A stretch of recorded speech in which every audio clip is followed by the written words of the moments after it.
Acuérdense de que si ya preguntaron muy cercano, ya no les corresponde. Adelante. ¿Qué tal, presidente? Buen día. Carlos Guzmán, de 4 Media Telecomunicaciones, Veracruz. Pues de inicio, ayer se le tocó el tema de la Suprema Corte, pero yo sí quisiera hacer énfasis nuevamente en el tema, ya que el día de antier, en esta Feria del Libro de Guadalajara, pues también se hablaba del tema que se tocó ayer de inicio, el tema de la destitución de senadores. Por ahí un ministro hablaba de que se podría destituir a senadores. Sin embargo, Santiago Krill, curiosamente, pues le corrige la plana, diciéndole que este tema no puede ser tocado, derivado de que los cargos de senadores y de diputados pues son de elección popular, por principio de cuentas, no son designaciones como las que usted hace. Y dos, porque es facultad exclusiva de la Cámara de Diputados formular juicios políticos. Es consultar de inicio su opinión respecto a este tema, presidente. Pues es eso, son poderes independientes, autónomos. No puede un poder situarse por encima de los demás. No puede haber un supremo poder conservador, como quisieran algunos. Sería como el regreso del predominio del poder ejecutivo. Así era el régimen porfirista y también revolucionario, que no cambió. Se hablaba en la Constitución de 3 poderes, pero en la práctica el poder de los poderes era el ejecutivo. El poder judicial y el poder legislativo eran apéndices, estaban subordinados al ejecutivo. Los ministros eran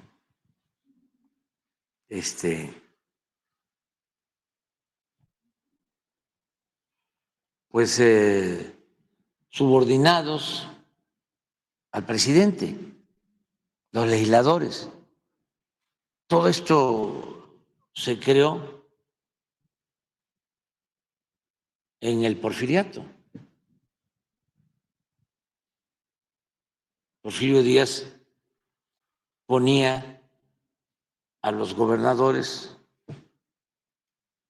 que por lo general, en su mayoría, eran hombres de su confianza, hombres fuertes, la mayoría militares, que tardaban gobernando un estado 15, 20 años.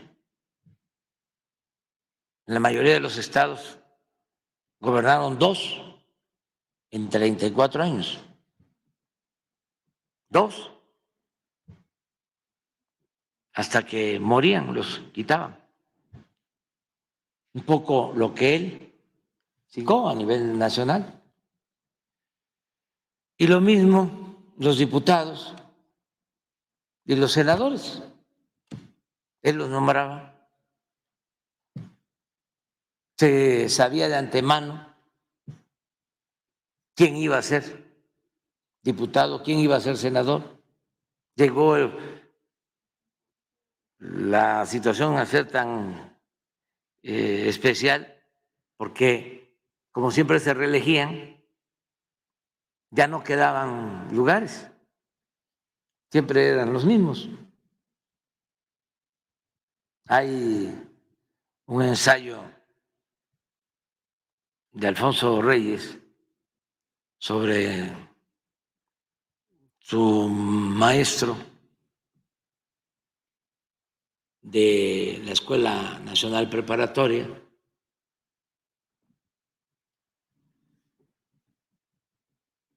que era diputado Manuel Sánchez Mármol. Si me tardo es por el post-COVID y los 70, y ya estoy chocheando.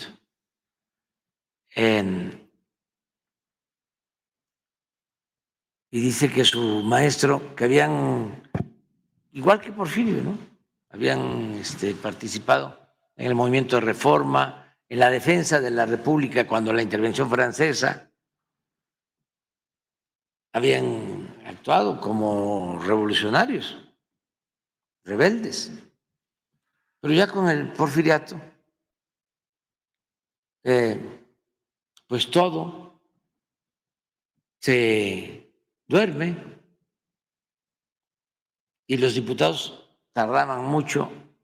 Y dice Alfonso Reyes que su maestro, Sánchez Mármol, pasa de ser diputado a ser senador. Y era una silla más cómoda, más muelle. Y ahí, dormido, falleció su maestro. Pero así era. Entonces,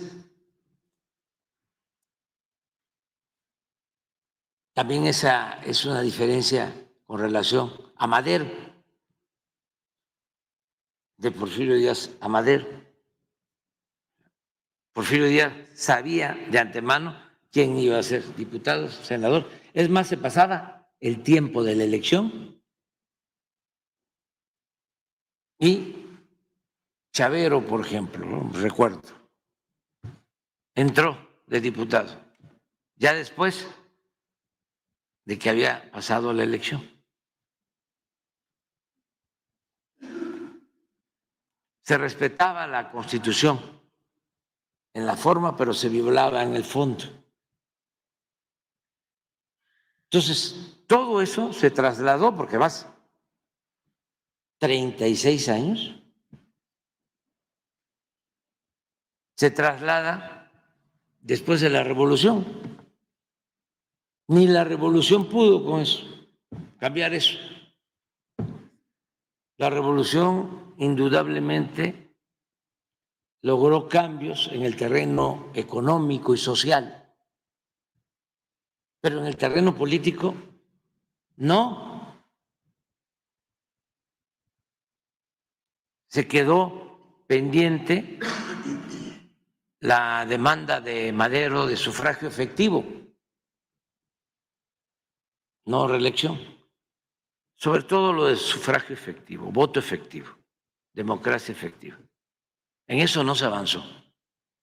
Por eso don Daniel Cosío Villegas, y siempre lo repito, comentaba de que ya no estaba Porfirio, pero se había quedado doña Porfiria.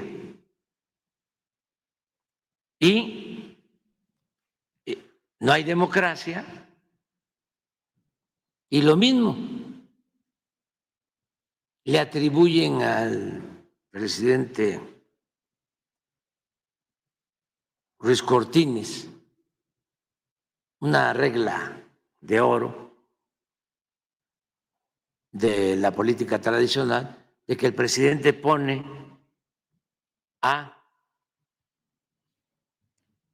los gobernadores, diputados, senadores, ministros de la Corte, magistrados, jueces, y los gobernadores hacen lo propio en sus estados. Designan a los presidentes municipales, a los diputados locales. Eso se mantuvo. Bueno, y toda esa justificación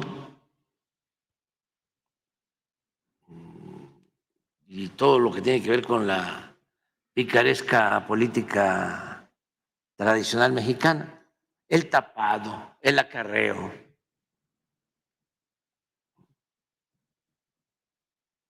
el besamano.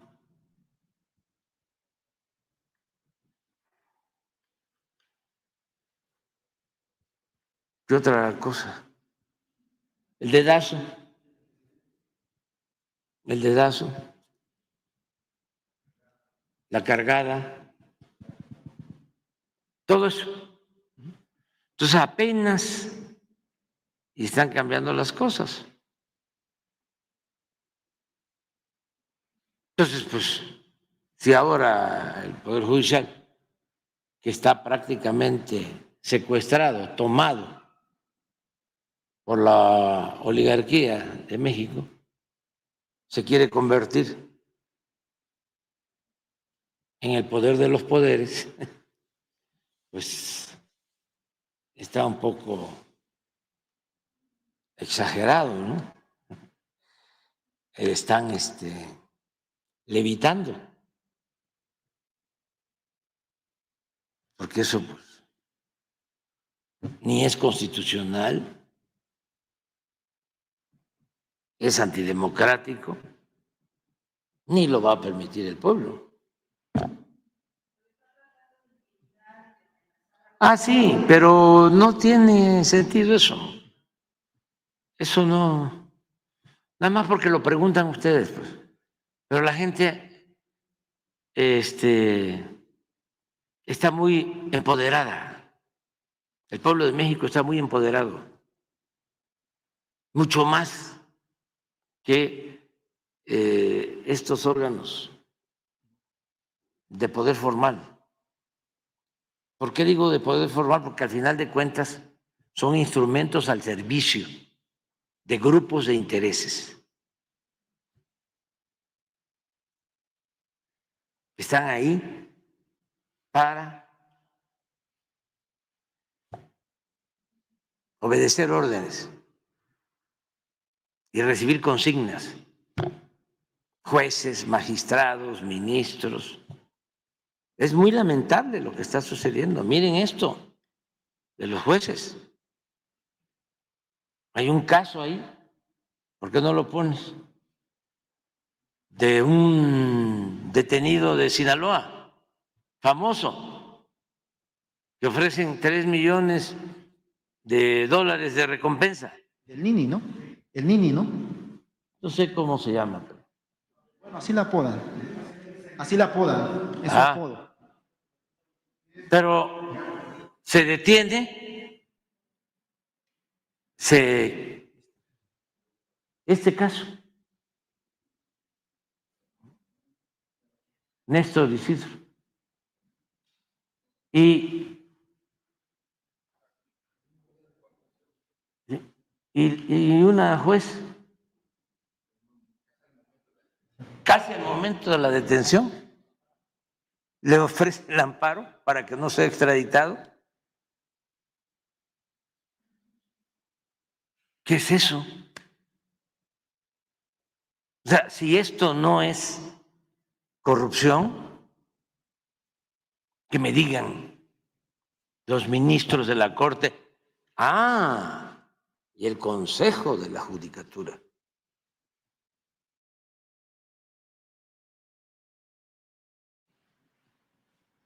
¿De qué se trata?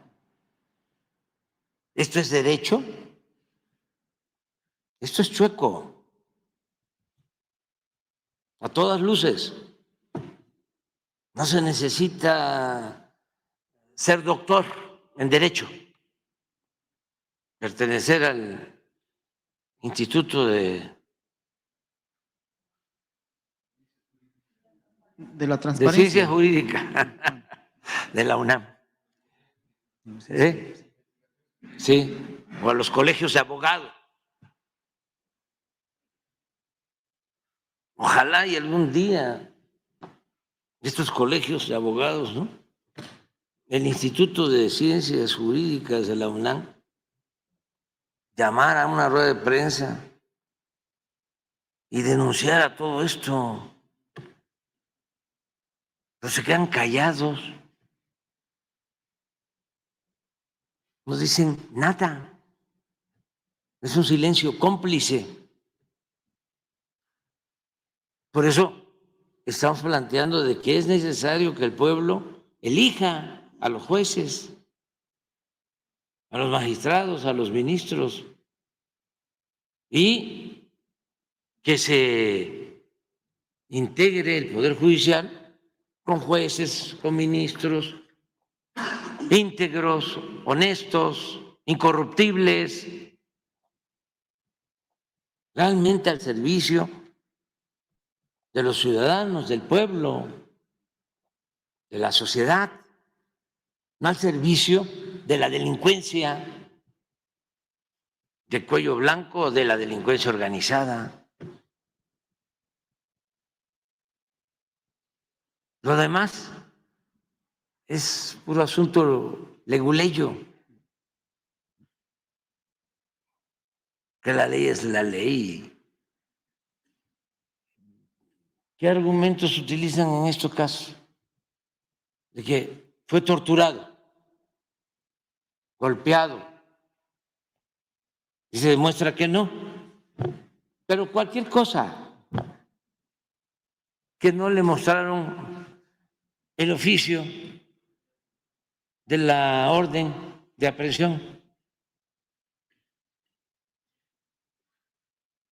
que la autoridad que llevó a cabo la detención, ¿cómo es que le dicen? No era lo que tiene que tener una autoridad para detener. Orden de aprehensión. No. Tiene todo, pero es... Delega Sí, no, el que detiene. El primer respondiente. No es el primer respondiente. Y le buscan y no fue a las 5:35 de la mañana, sino a las 6:40. Cualquier cosa. Entonces sí hace falta limpiar el Poder Judicial. ¿Y cómo se hace? A ver, se los dejo de tarea. ¿Cómo hacerle? Pues solo con el método democrático, que sea el pueblo el que elija, que se fijen con claridad los requisitos que se necesita para ser un juez, aparte de ser abogado, cuánto tiempo de experiencia,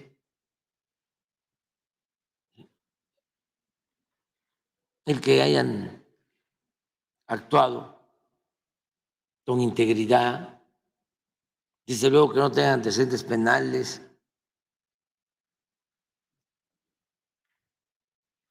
y que se hagan listados, que proponga el legislativo, que proponga el ejecutivo, que proponga el Poder Judicial, que propongan los colegios de abogados, que propongan las facultades de derecho.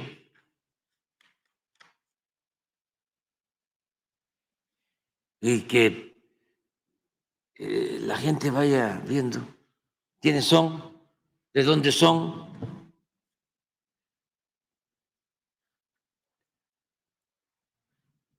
que se dé tiempo para que expongan, que la gente los conozca. Eso es campaña. Que no, en el caso de un candidato, se lleva 3 meses, pues es lo mismo. Se lleva todo un tiempo. Y luego viene una elección y la gente decide.